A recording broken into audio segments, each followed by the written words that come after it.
Shalom Bapak Ibu semuanya, bagaimana kabarnya pagi hari ini? Wow, luar biasa ya. Saya percaya ketika Tuhan merancang kita, kita tidak dirancang menjadi orang-orang yang biasa. Oleh karena itu pesan Tuhan yang disampaikan pada minggu ini, bahwa Tuhan ingin menaruhkan hal-hal yang luar biasa untuk menjadikan kita menjadi pribadi-pribadi yang luar biasa. Karena Tuhan kita adalah Tuhan yang luar biasa. Dia extraordinary dan kita ingin dijadikan menjadi pribadi-pribadi yang extraordinary. Amin. Nah, Ibu Bapak yang dikasih oleh Tuhan, pesan Tuhan untuk minggu ini adalah beri ruang lebih besar bagi Tuhan untuk mengisinya. Diambil dari Mazmur 81 ayat yang ke-17.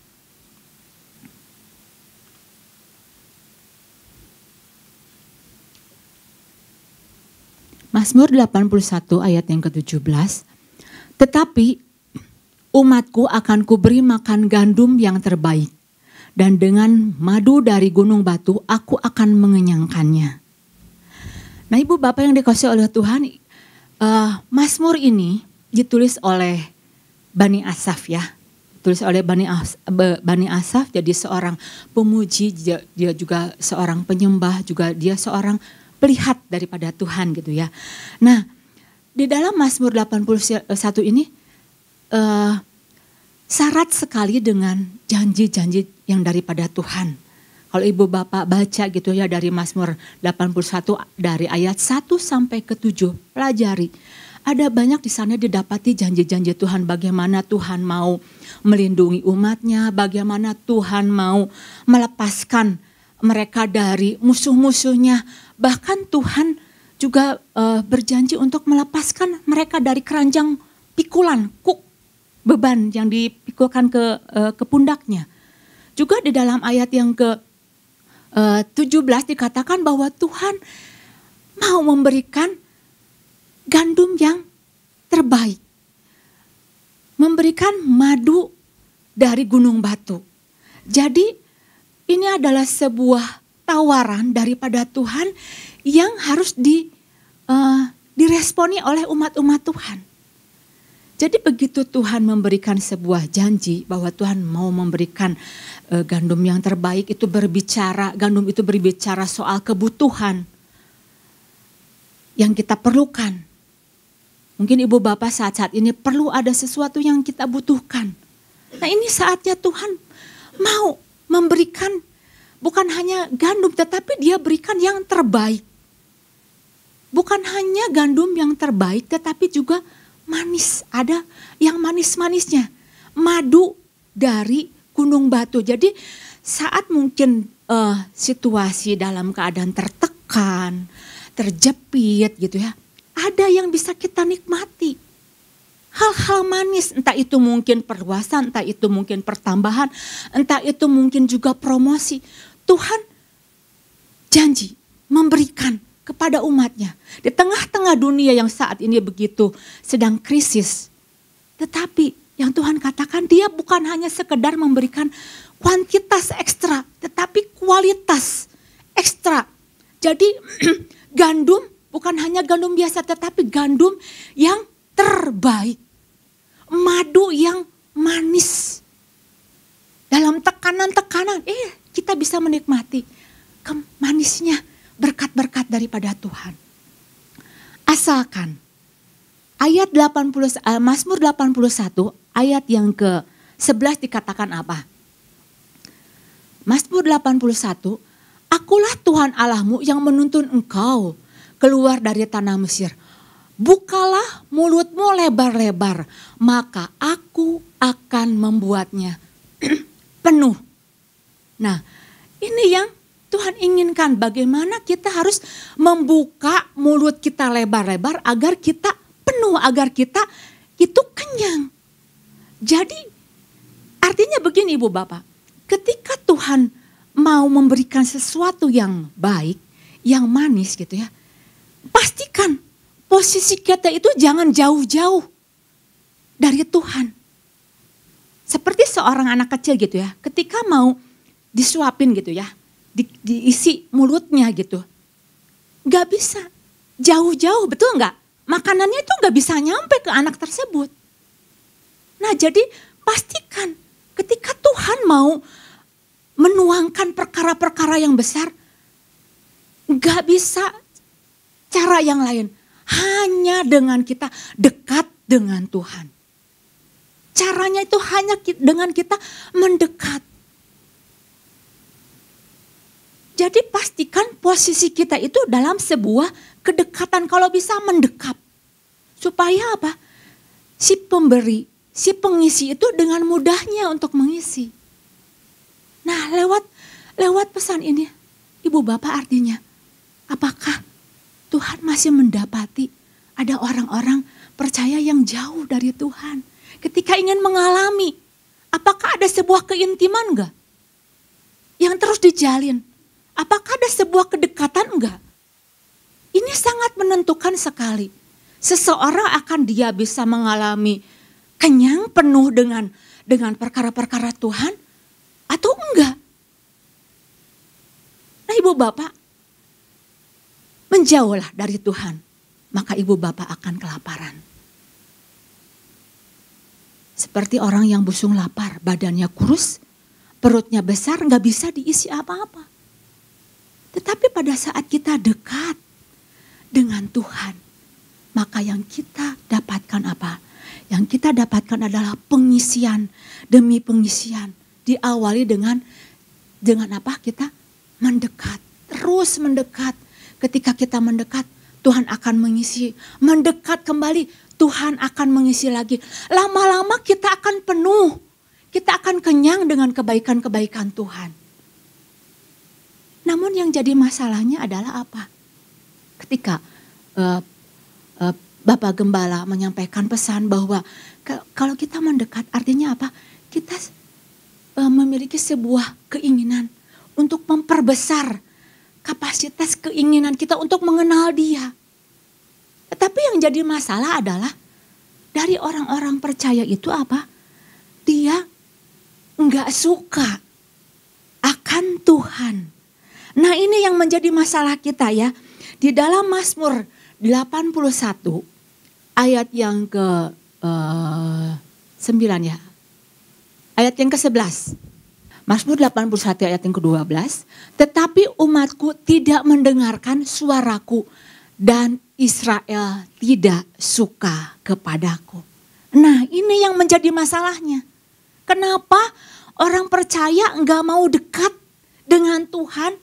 Ini yang menjadi masalahnya adalah Israel enggak suka kepada Tuhan. Berbicara enggak suka itu bukan hanya suka, enggak suka, tetapi enggak punya sebuah kerinduan. Enggak punya sebuah cinta akan Tuhan. Jadi ini sebuah masalah hati. Masalah hati yang harus dibereskan, yang harus dituntaskan. Bangsa Israel enggak suka kepada Tuhan, akhirnya dia mencari kepuasan-kepuasan yang lain. Yaitu apa? Dia datang kepada dewa-dewa Baal, dewa-dewa Allah lain, mengharapkan sebuah pemenuhan kepuasan dari dewa-dewa tersebut. Jadi ada sebuah pemenuhan kepuasan yang palsu, enggak sejati. Sedangkan Tuhan katakan bahwa kepuasan itu hanya ada di dalam Tuhan. Tuhan yang hanya bisa mengenyangkan, bukan dari perkara-perkara yang lain. Masih didapati orang-orang percaya yang mencari kepuasannya dari hal-hal yang lain. Mungkin mereka ketika mereka mempunyai kebutuhan, mereka cari kebutuhan secara rohaninya itu dengan hal-hal yang lain. Mungkin ibu-ibu yang lagi stres, pusing, jalan-jalan, shopping, ingin dipenuhi pemuasan. Mungkin ada juga yang dia menginginkan pemenuhan kepuasan itu lewat makan. Atau mungkin kalau anak-anak muda, dia akan merasa puas ketika bisa memainkan game. Begitu banyak waktu yang dikeluarkannya. Merasa puas. Tetapi itu adalah sebuah masalah hati. Nah, Kemarin Ibu Bapak sudah tahu bahwa ketika Tuhan ingin mengisikan perkara-perkara yang luar biasa, perbesar keinginan kita untuk mengenal Dia. Nah, pagi hari ini Ibu Bapak, yang saya mau membagikan ketika Tuhan mau mengisikan hal-hal yang luar biasa. Ada 2 pertanyaan penting yang Ibu Bapak harus renungkan. Yang pertama adalah 2 pertanyaan ini, pertanyakan hati kita. Pertanyakan hati kita, diambil dari Mazmur 81 ayat yang ke-12 ya. Yang tadi saya mau membacakan lagi. Tetapi umatku tidak mendengarkan suaraku dan Israel tidak suka kepadaku. Nah, perhatikan ada sebuah kata yaitu enggak suka. Ya. Jadi jangankan disuruh percaya sama Tuhan bahwa Tuhan sudah membebaskan mereka dari perbudakan Mesir, bahwa mereka sudah mengalami bagaimana laut terberau itu terbelah dengan kuasanya Tuhan.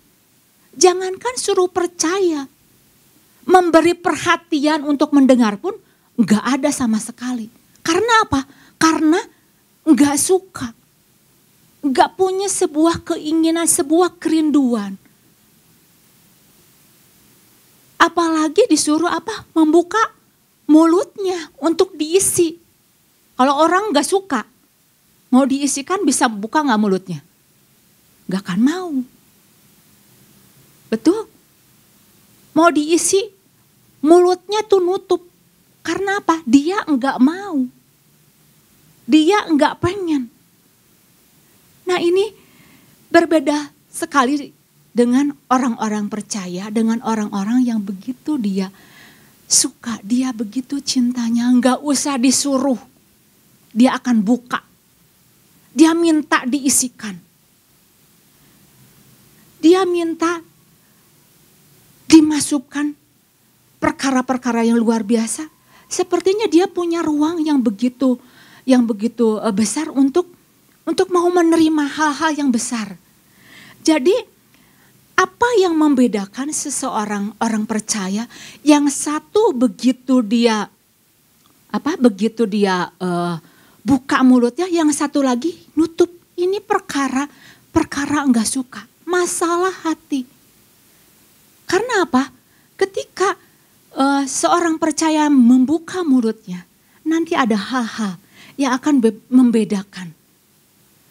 Orang-orang percaya yang membuka mulutnya lebar-lebar, menunjukkan dia begitu antusiasnya, begitu dia suka, dia akan banyak sekali mengalami pemenuhan.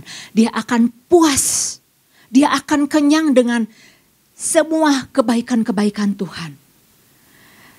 Dia suka, karena itu dia begitu tanpa dipaksa-paksa, nggak usah disuruh-suruh. Ayo isi. Saya pengen sesuatu yang lebih besar lagi. Itu sebabnya Ibu Bapak, mengapa Daud menjadi seorang pribadi yang begitu kenyang dengan kebaikan-kebaikan Tuhan. Dia banyak sekali mengalami pertolongan demi pertolongan Tuhan. Dia banyak sekali mengalami bagaimana Tuhan menyatakan. Sehingga akhirnya hidupnya itu penuh selalu dengan kebaikan Tuhan, penuh. Dia begitu kenyang. Nah, karena apa? Dia buka mulutnya. Dia buka hatinya untuk selalu datang kepada Tuhan. Sehingga apa? Sehingga dia menjadi seorang pribadi yang selalu bertanya, mempertanyakan hatinya. Tuhan, ayo dong, periksa hati saya, selidiki hati saya. Selalu mempertanyakan hatinya. Sehingga dengan begitu mudahnya Tuhan mengisikan. Jadi ada kaitan erat antara pemenuhan dengan kepuasan dengan hati. Begitu seseorang dia dipenuhi dengan kerinduan, dengan kesukaan akan Tuhan, maka saya percaya sekali akan ada banyak hal yang dipenuhkan, dipuaskan dalam kehidupannya. Nah, Ibu Bapak, ini yang Daud lakukan. Dia selalu bertanya kepada Tuhan, dia selalu minta untuk dikoreksi, dia selalu mau memperbaharui hari lepas hari. Dengan apa? Dengan cara apa? Dengan cara dia masuk ke dalam hadirat Tuhan, tenggelam di dalam hadirat Tuhan. Bukan hanya sekedar dia hanya memuji menyembah Tuhan. Bukan hanya dia sekedar meninggikan Tuhan, tetapi dia buka. Ini adalah sebuah proses bagaimana orang-orang percaya sedang membuka untuk diisikan hal-hal yang baik. Hal-hal yang luar biasa daripada Tuhan. Jadi jangan sampai ada sebuah pengertian dari kita ketika kita mau masuk dalam hadirat Tuhan. Cukup hanya sekedar berdoa, udah. Memuji Tuhan, udah. Oh bukan hanya sampai di situ. Tetapi ini adalah bukan hanya sebuah kegiatan agamawi. Tetapi ini adalah sebuah bagaimana seorang percaya itu sedang mempertanyakan hatinya. Apakah Tuhan masih mau berkenan ke atas hidupnya? Dan Daud selalu bertanya, Tuhan masih senang enggak Tuhan sama aku? Kalau aku selalu pengen, ada sebuah kerinduan, ada sebuah kesukaan akan Tuhan. Nah, poin ini Ibu Bapak yang harus kita pertanyakan jadi perenungan kita saat-saat hari ini. Apakah ketika Tuhan mau mengisikan hal-hal yang baru, pertanyakan kualitas hati kita. Rindu atau enggak? Haus atau enggak? Suka akan firman-Nya atau enggak? Sehingga apa? Ketika didapati bahwa kita menjadi pribadi orang yang memiliki suka akan Tuhan, Tuhan begitu mudahnya untuk mengisikan hal-hal yang luar biasa. Itu poin yang pertama yang saya mau membagikannya. Hal yang kedua, pertanyaan yang kedua adalah pertanyakan ruang kapasitas kita. Diambil dari Mazmur 81 ayat yang ke-17.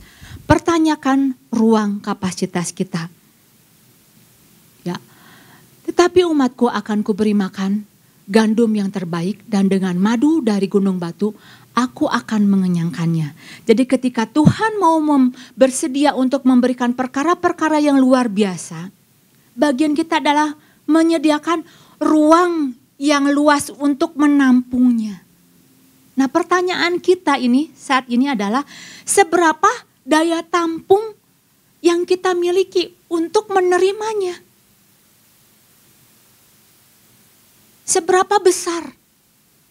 Supaya apa? Supaya apa Ibu Bapak? Supaya jangan sampai ketika kita meresponi Tuhan, meresponi panggilan Tuhan, jangan dengan kapasitas seadanya. Jangan dengan kapasitas ala kadar.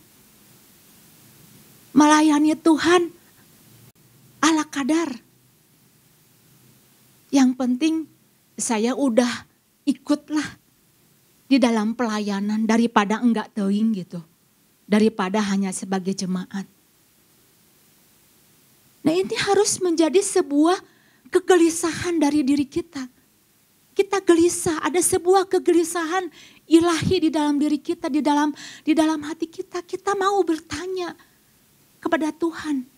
Kita mau bertanya kepada diri kita sendiri. Tuhan, sampai saat hari ini bagaimana sih dengan ruang kapasitas yang Tuhan yang ada pada diri saya?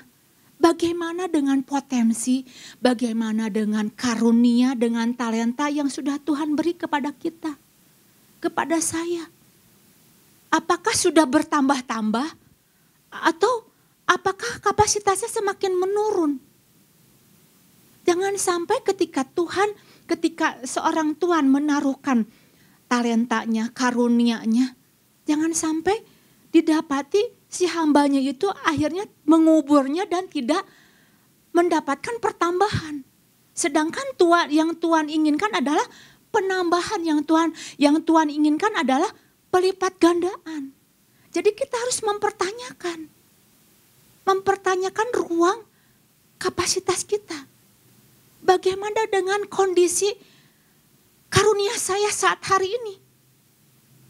Apakah hanya biasa, belum tahu karunia saya di mana?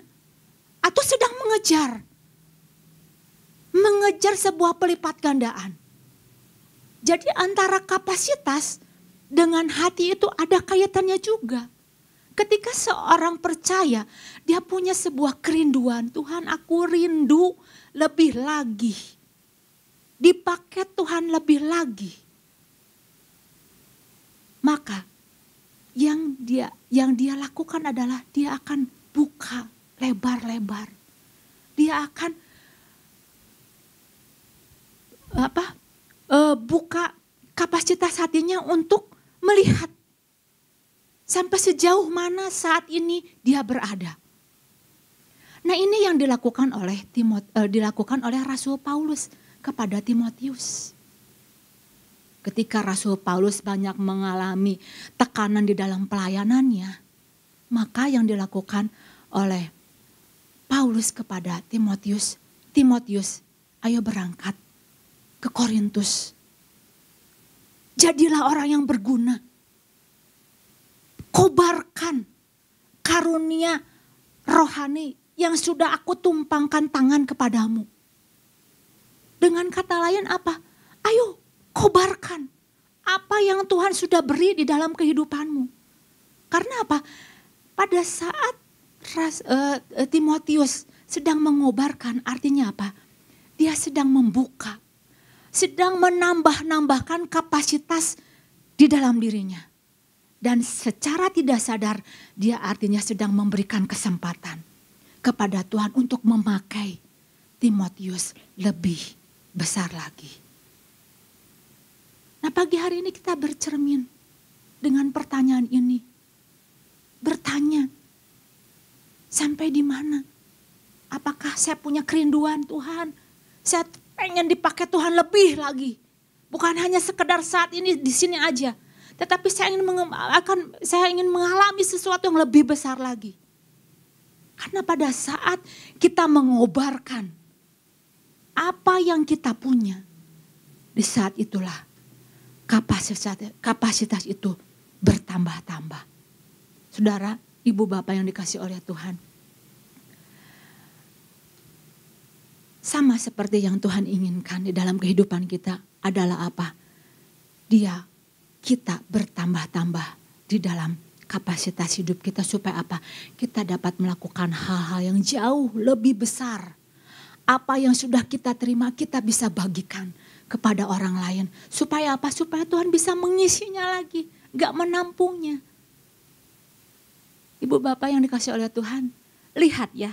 2 danau ini ya.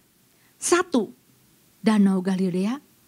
Satunya lagi Danau Laut Mati. Sama-sama danau. Sama-sama dia mendapatkan aliran dari sungai Yordan.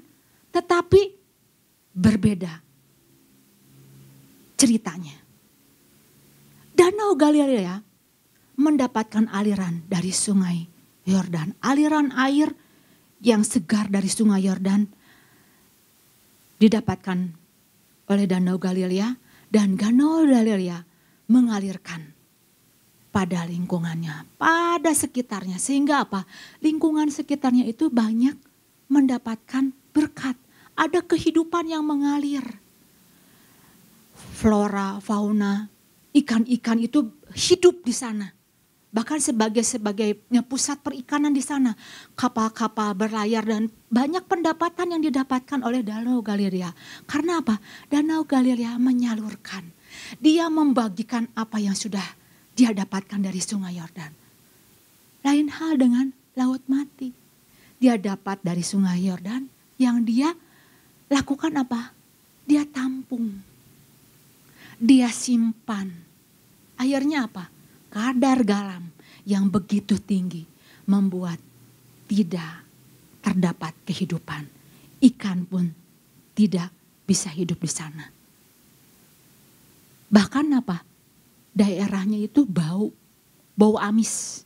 Jadi kalau turis-turis datang ke sana, mereka hanya ingin tahu, oh ternyata kadarnya garamnya tinggi dan hanya bisa mengapung. Padahal unsur yang di dalamnya adalah apa? Danau, laut mati, tidak bisa mengalirkan. Airnya apa? Mandek dan mandek. Gak ada yang bisa kehidupan yang terjadi di sana. Nah begitu juga ibu bapak yang dikasih oleh Tuhan. Dua hal ini yang patut kita pertanyakan. Supaya apa? Supaya kita bisa menjawab setiap panggilan Tuhan itu dengan keadaan full. Bukan hanya sekedar apa adanya. Sekedar ala kadarnya kita. Tetapi sebuah kegelisahan ini harus kita pertanyakan. Supaya apa? Supaya apa yang Tuhan sudah beri di dalam kehidupan kita, kita bisa bagikan dan kita boleh menjadi pribadi-pribadi yang luar biasa. Mari ibu bapak renungkan dua hal ini. Pertanyakan hati kita, apakah kita masih rindu dipakai oleh Tuhan untuk diisikan perkara-perkara yang luar biasa. Dan pertanyakan kepada diri kita, sampai di mana kita mengobarkan karunia yang Tuhan berikan kepada kita. Pada saat kita mengobarkan, artinya kita sedang memberi ruang kepada Tuhan untuk mengisikan hal-hal yang lebih besar lagi di dalam kehidupan kita. Demikian firman Tuhan, kiranya boleh menjadi berkat bagi ibu bapak semuanya.